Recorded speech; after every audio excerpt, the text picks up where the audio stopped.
Well, let's get you a breaking update. Israel and Hamas have now agreed to a ceasefire deal as announced by the U.S. President-elect Donald Trump, pausing a devastating 15-month war in Gaza and raising the possibility of winding down the deadliest and the most destructive war that has been taking place between the bitter enemies. So, however, when this ceasefire is concerned, that is to come into effect on the 19th of January, as it is now being said, that the ceasefire agreement with Hamas, however, the details that are still being worked out. And when it comes to this announcement that is now coming in after U.S. President Joe Biden, Qatar's PM also announced a deal which, Srinjoy, would pause the devastating 15-month-long war in Gaza.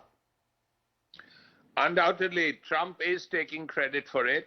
And it has to be said that Antony Blinken, the U.S. Secretary of State, had announced a couple of days ago that, well, we are very, very close to the deal.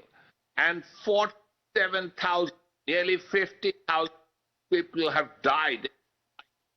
Women, children, lots and lots of elderly people. So it's been a very, very painful war.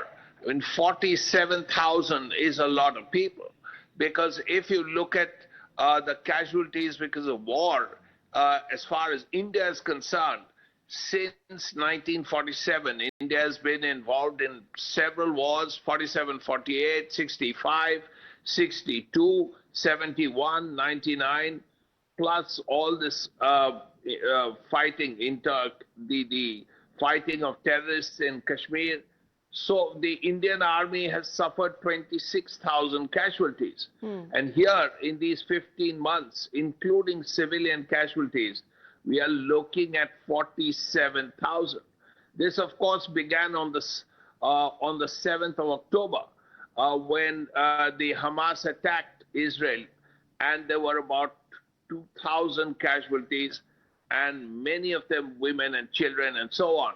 Then Israeli bombing began, and we know what has happened in all these months.